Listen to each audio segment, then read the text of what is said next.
Ya Allah, ya Tuhan kami, orang-orang yang berkata kepada Allah, Ya Allah, ya Rabb, kami benar-benar beriman kepadamu, kami percaya kepadamu ya Allah, kami yakin kepadamu ya Allah. Oleh karena itu, faghfir lana, ampunilah salah dan dosa kami, ampuni dosa-dosa kami, dzunubana wa qina azabannar, jauhkan kami ya Allah dari azab siksaan api neraka. Inilah yang diminta kepada Allah Subhanahu wa taala pada ayat 16. Pertama adalah yang diminta itu adalah ampunan. Sebanyak apapun salah dosa kita, Bapak Ibu, ampunan Allah jauh lebih besar. Betul tidak? La kabair mal istighfar wala suqair mal istimrar. Tidak ada dosa yang besar kalau kita minta ampun, semuanya akan dihapus kecuali beberapa saja, seperti syirik. Kalau syirik menyekutukan Allah, tidak ada ampunan, Bapak Ibu. Tapi sekecil apapun dosa kita, kalau dibiarkan dia akan bertambah, bertumpuk. Nauzubillah. Maka doa ini pertama minta untuk menghapus dosa. Yang kedua, supaya dijauhkan dari siksaan api neraka. Maka otomatis inilah yang akan nanti masuk ke dalam surga. Bapak Ibu mau masuk surga? Pasti. Kita lihat ada 6 cirinya. Pertama, apa syaratnya? Kalau kita ingin diampuni dosa, kalau kita ingin dijauhkan dari azab neraka, kalau kita akan masuk surga, kita lihat tafsirul ayat bil ayat. Nomor 1 adalah amanu, orang yang beriman. Inilah syarat pertama yang tidak bisa kita tawar. Jadi orang yang beriman itulah yang akan selamat dari siksaan api neraka, Pak Ibu. Akan selamat dari pedihnya, panasnya api neraka. Orang yang beriman itulah yang akan berhak sampai ke dalam jannah. Sekarang kita tanya diri kita, apakah kita sudah beriman? Jawabannya dalam Al-Quran, surat Al-Anfal ayat 2. Apa tandanya? Pertama, apabila disebutkan asma Allah, ada getaran. Jadi ketika ada azan berkumandang, pekerjaan ditinggalkan. Orang yang punya jualan, toko, rukonya dia tutup. Dia jawab panggilan azan. Kenapa? Ketika ada panggilan azan itu, Allahu Akbar, Allahu Akbar, getaran dalam hatinya.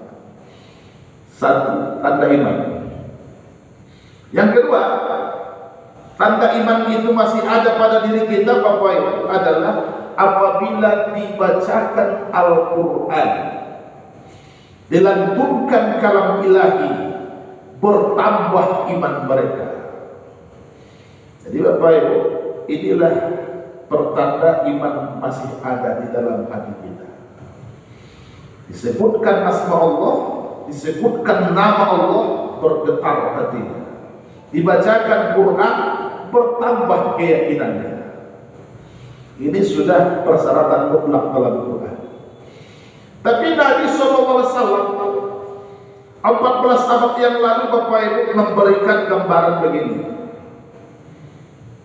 Kalau orang itu beriman, pertama, seorang pencuri, kata Rasulullah, seorang tukang jamret, maling, koruptor, tidak berani mencuri, tidak sanggup mengambil yang bukan miliknya kalau dia beriman. Jadi menjadi Bapak Ibu pondasi rupanya. Dua, kata Rasulullah, seorang pezina, seorang pelacur, PSK, tidak sanggup melacur, tidak bisa berzina, tidak kuat untuk bermaksiat kalau dia sedang beriman, dia akan selamat. Dua, satu lagi kata Rasulullah, Bapak Ibu, seorang peminum minuman keras, pemabuk, seorang peminum khamar, dalam Quran bahasanya bahasa Allah khamar. Tapi sekarang yang khamar itu kan banyak, narkoba, sabu-sabu, nafza, dan lain sebagainya. Artinya kalau kita nikmati, kita konsumsi, bisa tenggelam, tidak bisa membedakan yang baik yang buruk. Seorang peminum minuman keras, seorang yang sering mabuk menikmati khamar, tidak berani mabuk, tidak sanggup untuk meminum minuman keras kalau dia beriman. Maka nomor satu, Bapak Ibu, andaikan manusia itu punya iman, Bapak Ibu, tambah entenglah tugas Bapak Ibu para polisi. Tidak ada lagi yang ingin pencuri, takut. Tidak ada lagi Bapak Ibu yang mau tindak kriminal, walaupun tidak harus ada aparat, walaupun tidak harus ada keamanan, merasa ada yang mengawasi. Itulah Allah Subhanahu wa Ta'ala. Nomor satu, iman. Kalau tidak beriman, Bapak Ibu, kiamat sudah. Kalau sudah iman itu hilang dari dada seseorang, apa bedanya Bapak Ibu?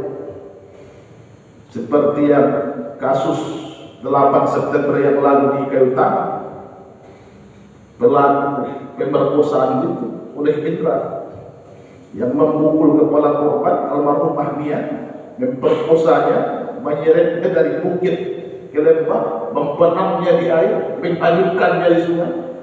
Perbuatannya pasti melampaui batas. Satu, orang yang selamat dari api neraka, orang yang beriman.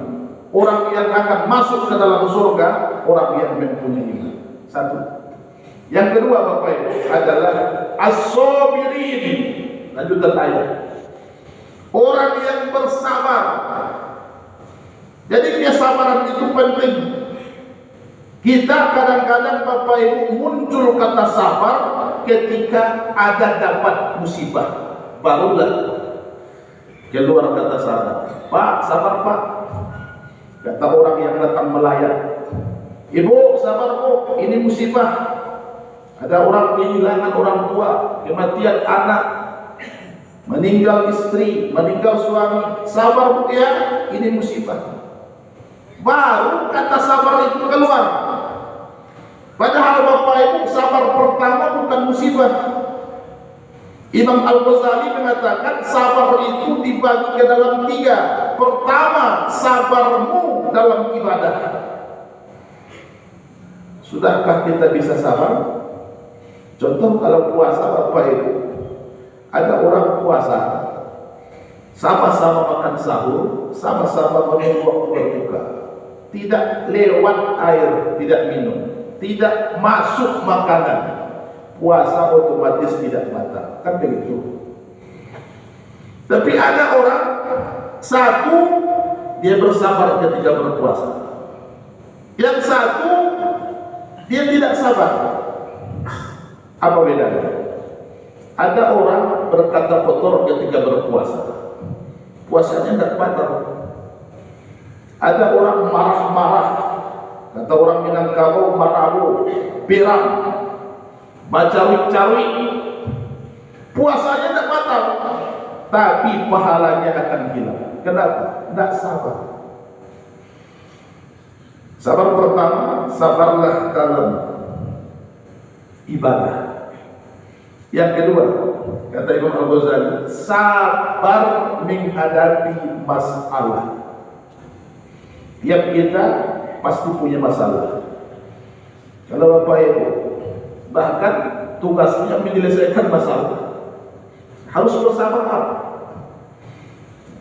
Yang ketiga, sabarlah menghadapi musibah. Baru nomor 3 poinnya. Kalau kita ditimpa musibah, ada kemalangan, kebakaran, ada musibah besar, kematian, innallaha ma'as-sabirin, sesungguhnya Allah berserta orang-orang yang sabar. Bapak Ibu kaum muslimin, 2. Yang ketiga kita lihat siapa yang akan selamat dari azab api neraka. Nomor 3, was-shodiqin, orang yang benar. Itu satu paket. Kalau kita bersabar, kita harus benar. Kalau kita benar, kita harus bersabar. Wal asri, demi masa, kata Allah. Innal insana lafi khusr, sesungguhnya manusia itu merugi. Semua manusia rugi, illa, kecuali siapa yang beruntung? Amanu, orang yang beriman.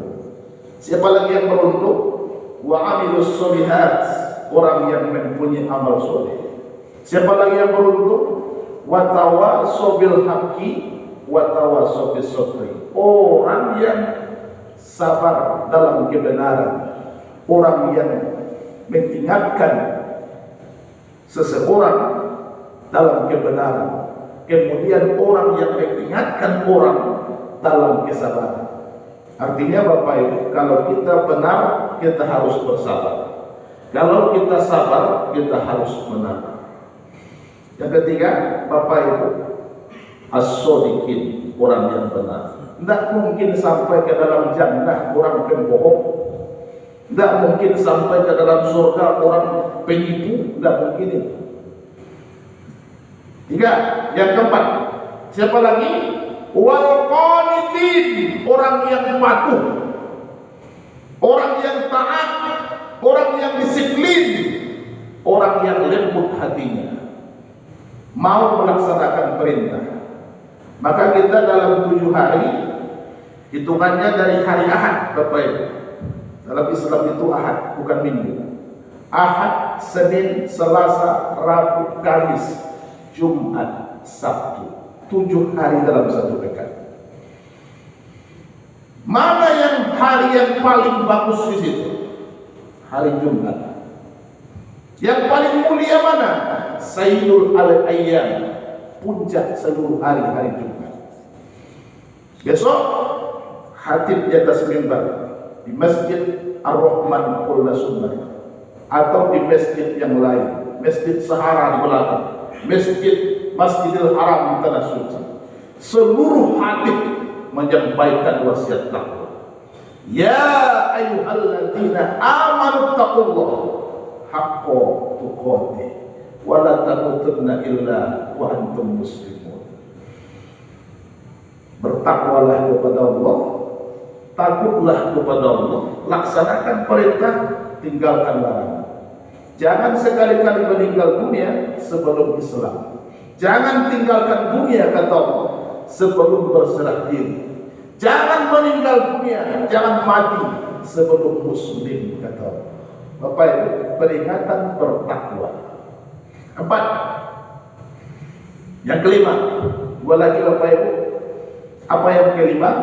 Wal munfiqin, orang yang berinfak.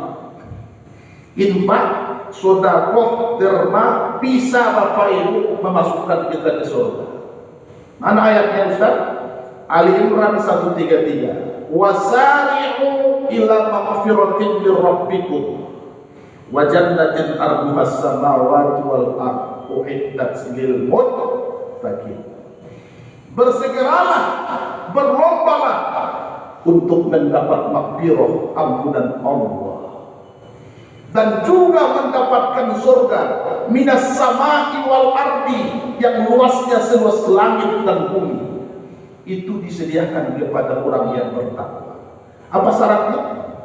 Dari 3 baca. Nomor 1 Bapak Ibu, ayat 134. Alladzina yunfikuna bis-sarra wat-dharra. Pada harta benda kalian keluar di jalan Allah, baik ketika kaya raya ataupun sedang miskin. baik sedang punya harta banyak ataupun sedang sulit atau susah. Yang keenam terakhir, yang menyelamatkan kita dari azab neraka, yang akan mengampuni salah dosa kita, memasukkan kita ke dalam surga, wal mustaghfirina bil ashar. Enam inilah Bapak Ibu. Pertama, orang beriman. Kedua, orang yang sabar. Ketiga, orang yang benar, orang yang siddiq. Keempat, orang yang taat, orang yang bertakwa. Kelima, orang yang berbagi dengan harta. Keenam adalah orang yang minta ampun. Wal mustaghfirina bil ashar. Sebelum waktu sahur, sebelum azan subuh berkumandang, mereka sudah beristighfar. Baik, waktu subuh sekarang cepat. Ini kita harus menyesuaikan dengan waktu sholat. Jangan sampai ketika waktu sholat tambah cepat, kita bangunnya tetap seperti biasa. Rugi kita. Tapi kalau kita percepat bangun kita akan bisa banyak beristighfar. Istighfar yang paling istimewa, nomor satu dari seluruh istighfar adalah sayyidul istighfar. Allahumma anta rabbi la ilaha illa anta khalaqtani wa ana abduka wa ana ala ahdika wa wa'dika mastata'tu a'udzu bika min syarri ma sana'tu abu'u laka bi nikmatika alayya wa abu'u bi dzambi faghfirli fa innahu la yaghfiru dzunuba illa anta. Kalau belum hafal Bapak Ibu tidak masalah, yang biasa saja. Astaghfirullahalazim allazi la ilaha illa huwal hayyul qayyum wa atubu ilaihi. Terima kasih. Banyak maaf. Assalamualaikum warahmatullahi wabarakatuh.